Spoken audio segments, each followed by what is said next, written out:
Welcome to today's episode of the Hoop and the Heart podcast. I'm Tommaso Martelli, and I'm thrilled to dive into a fascinating topic that is at the intersection of basketball, leadership, and team dynamics.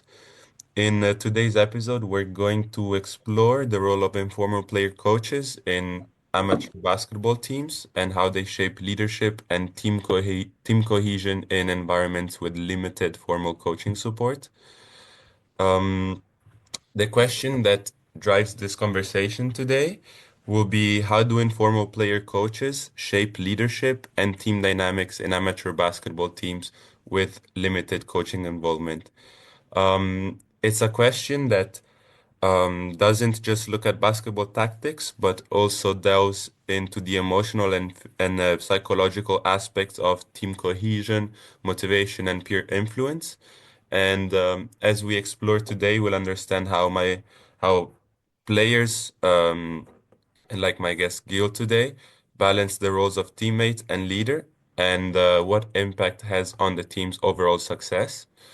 Um, Today I'm joined by Gil, who's an ex-teammate of mine. Gil has played and coached simultaneously, and he's definitely become an influential presence in the team's dynamics where I played at. And I would say that what makes Gil's role unique is that he doesn't hold the official title of coach, because our formal coach is Rishi, or at least my formal coach was Rishi, but his involvement in training and games is minimal. So Gil has stepped up into this informal leadership role, guiding the team tactically and motivating the team when needed. Um, in today's episode, we'll hear from Gil about his experience and how he navigates the challenges of playing and leading, and how he sees his influence in a team where also factors like maybe friendship are sometimes at the center stage. And now I would love for you, Gil, to give a quick presentation of yourself, say anything about you. Yes. Yeah. Thanks. Thanks for having me. Fun to speak about this role that I got, especially since this year. Before we jump in the conversation, I would just like to briefly touch on the research behind this topic. In informal sport teams, research has shown that informal leaders often emerge when there is a lack of formal coaching, or in this case, there's limited formal coaching. And these informal leaders are not just tactical guides, but also emotional anchors for the team. And according to Cope, from this article from 2011, informal leaders often shape the team dynamic through their influence, guidance, and ability to motivate peers. And I would say that this aligns pretty well with Gil's role, as he plays an essential part in the team's success by leading through the presence rather than the formal authority of a normal coach. Um, Research by also Cotterill and Frentzen from 2016 also highlights the importance of the athlete leadership, noting that informal leaders help guide teams through both tactical and motivational support. And this kind of leadership can have profound impact on performance, especially in teams like ours where the formal coaching is limited and the dynamics are really more, let's say, peer driven, so in between teammates. Um, we can now maybe start with the first question that I had in mind for you. I would just like to start by your background. If you could tell us anything about your journey in basketball and how you came to take on both the role of the player and the guiding presence of the team. Yep. Yeah. Sure. Well, like I said, I started basketball when I was 10 years old. Interested in the regular Dutch sports where you have besides school, it's not linked to school, so you do it in your spare time, so to say. I started practicing at Voorburg, playing games, and then I had a lot of guys around me who were from a pretty good level, so yeah, I could hold on to them and getting better and better. So in my youth, we played the Dutch Eredivisie, so to say, so the highest league, under 20 and so forth. And then I went to the seniors, where we played eventually the highest amateur level there is in Holland. So you have the Eredivisie and then you have Promotiedivisie, and that's where I played a couple of years.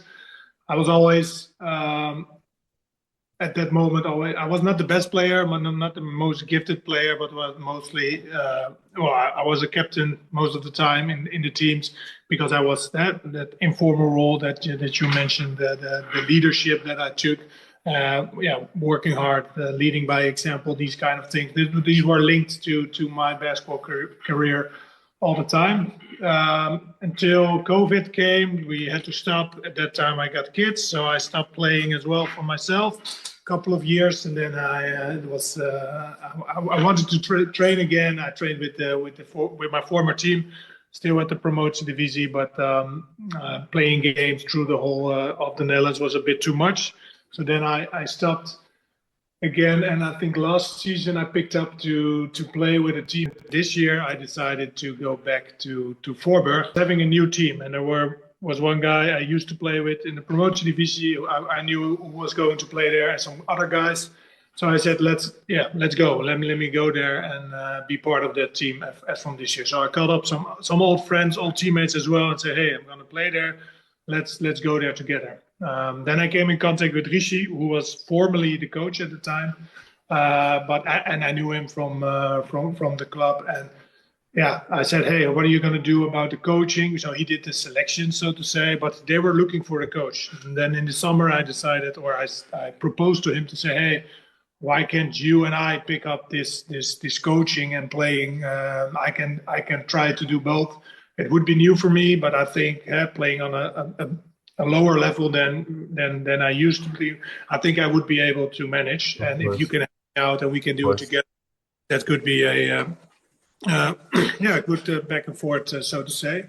So, but this was a really nice experience to have a combination of playing yourself and also being able to coach and guide other guys from the team in the same age, the old teammates, but also new guys which I didn't knew at the beginning of the season. So that was actually the journey what got me here at this season. To contextualize from this year, you did a great job, but again, because I think there was a big role played by the fact that some people you already knew, so you had this great, already big connection with them. And so let's say you had this barrier already broken down on how you could speak to them on a certain level, which was both motivation from an informal authority point of view, but also really like close by friend way of talking to them. And a lot of people also with, I can tell from what I've seen, a lot of basketball experience with also older people, as you said, but at the same time, a good balance also with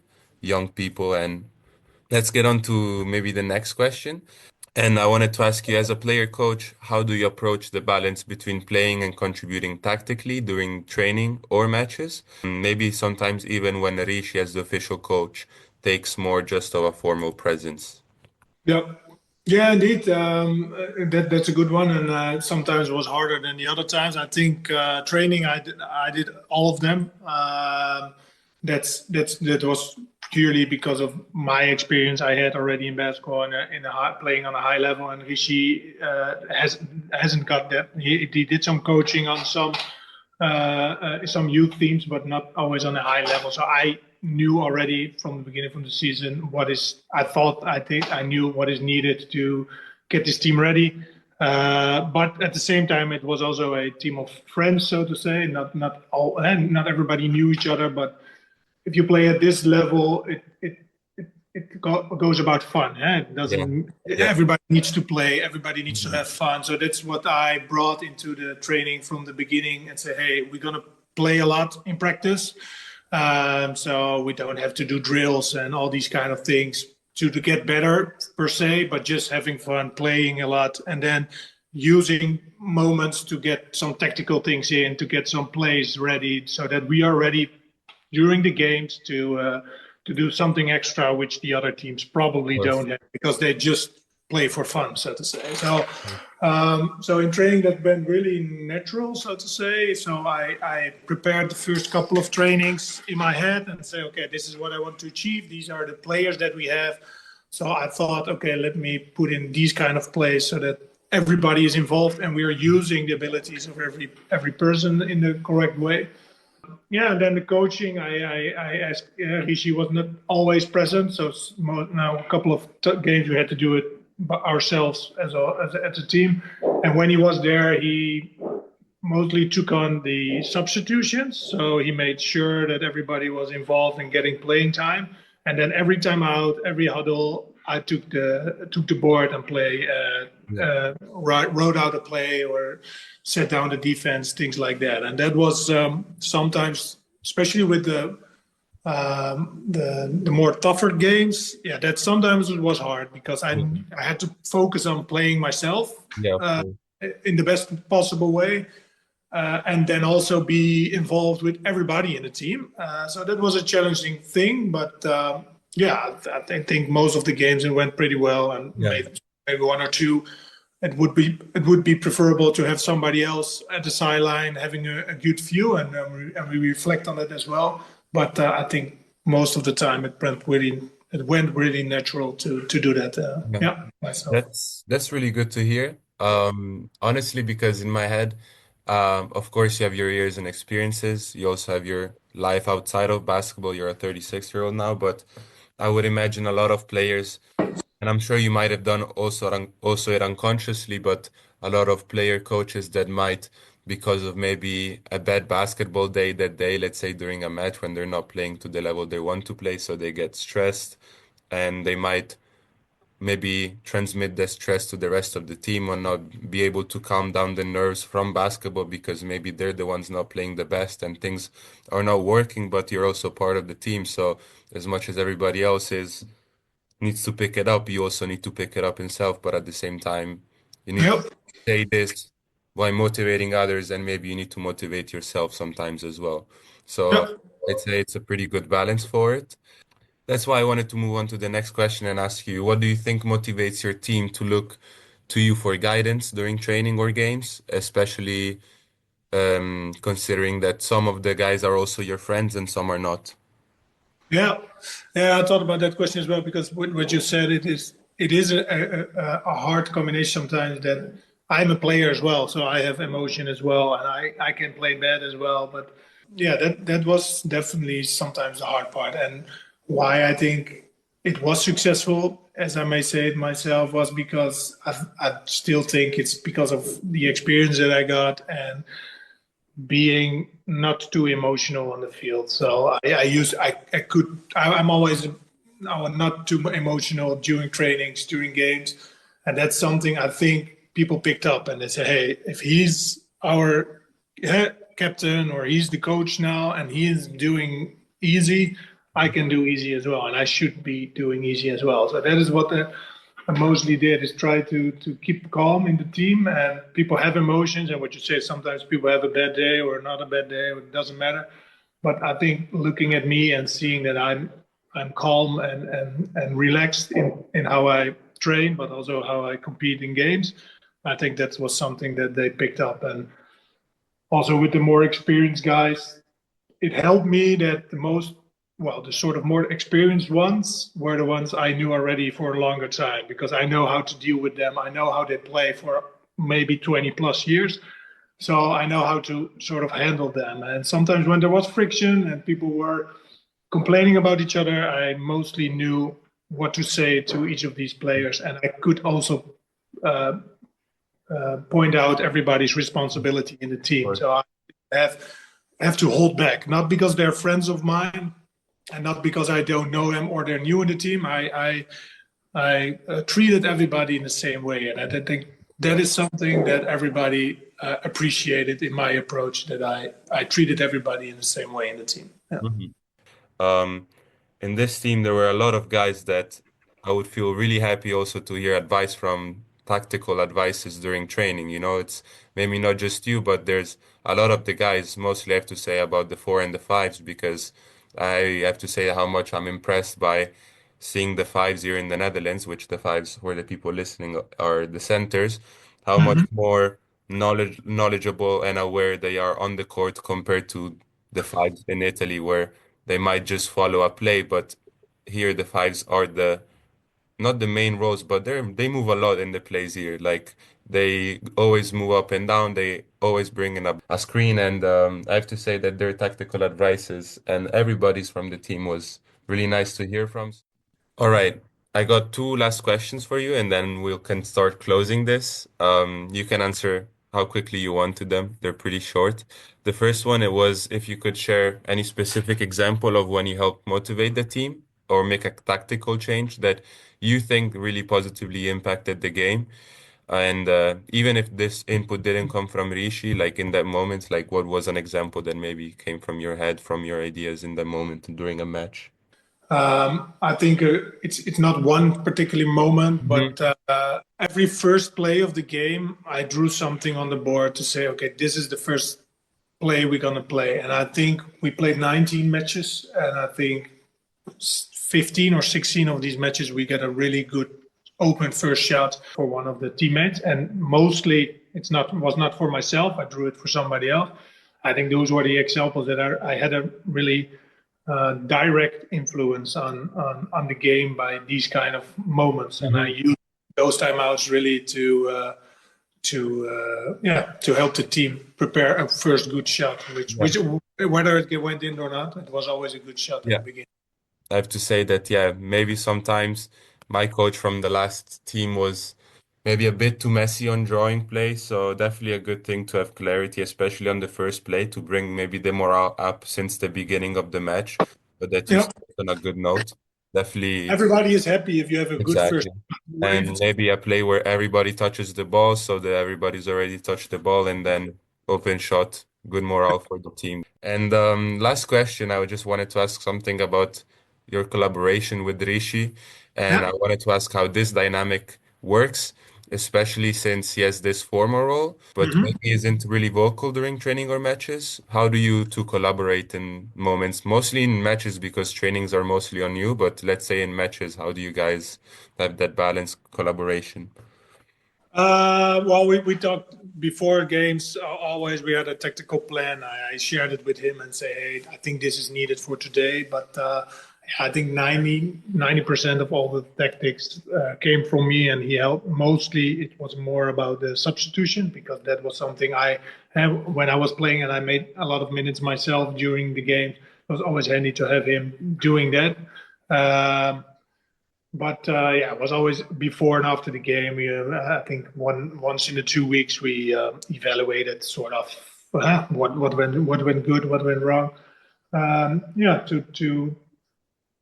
to have it better in the next game if needed. Yeah. But mostly it went pretty natural. And I said, okay, you do the substitutions. You know who's going to be substituting for which or who.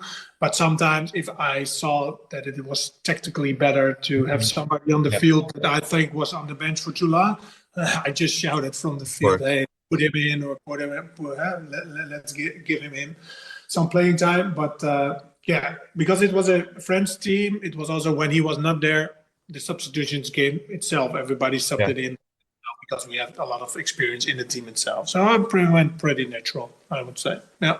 Would you have to say that for the few times that maybe he wasn't there for matches, the substitution still worked in a good way? It was, yeah. Yeah. I think some of the guys even think it was better because they were able to do it themselves, or they Yeah. just put the score table and say, "Okay, now it's my playing time." And Kishi was always trying to fit also from his perspective to do it. But I think he did a good job over the season, and I would say indeed that the games that he was not there, it was even. It was even. I took a bigger role at that time and just say, "Hey, you go in, Nice. Yeah. you go in." But that was not necessary when he was there. So that gave me some room as well to focus more on the tactical coaching and playing myself. So it was good to have him there. Yeah. Okay. I think today has been a pretty insightful conversation. We've learned about definitely the nuanced role of informal leadership in amateur basketball, especially in teams where the official coach's involvement, like Rishi's, is limited. I'd say that your experience definitely highlights how informal players can fill in the gaps and guide their teams through tactical and motivational support. Um, your role as a player coach goes definitely beyond just playing the game. because you can easily bring the team together. You can offer leadership, you can offer direction, and especially offer direction when it's needed the most. Um, that's definitely what I learned also from our conversation today, but also what I could see firsthand in the last few months. I would just now, before we finish, like to do a little tie back to the literature and list another two few quotes. First, from as Mertens 2021, where he discussed informal leadership, the culture of a team by influencing both the emotional and tactical aspects of performance. And this is clearly evident in your story, I'd say, Gil, because his influence as a player coach, your influence as a player coach isn't just about making decisions on the court, but also keeping the team motivated and focused, which is really essential in amateur setting like ours, where formal coaching is less involved. And to add just one more quote, Gil, I just like to quote the guy from Still 2021. And he says that also highlight how informal leadership can powerfully impact team performance in amateur sports. And your experience perfectly mirrors these findings, showing that informal leaders are crucial in maintaining team spirit and performance, especially in environments with limited coaching sources. Um, and I would just like to close now, if it's possible, with a closing statement, if it's okay for you, Gio, saying that it's really clear that informal leadership can play a pivotal role in a team's success, even when formal coaching is not as present. And Gio's story is a perfect example on how leadership can evolve and emerge in different forms depending on the team dynamic. And this conversation also opens up questions for future research on how informal leaders contribute to amateur sports, particularly in less structured environments. Just before you leave, I would like to thank you for coming today, Gil. I'm really sad about to hear that next year you maybe won't take part anymore in playing, but you never know, I guess. Um, but thank you so much for joining today. Thank you for the insight of what is an informal player coach and at least your perspective and your experience about it. It was really good to hear about it. Thank you. All right. Yeah, thank you too. It was nice to have this interview this way, and thank you for the kind words. It was All right. something like that as well. So yeah, thank you. And thank you all to our listeners for tuning in. Be sure to join next time as we continue to explore the fascinating world of sports leadership and team dynamics. Until then, take care.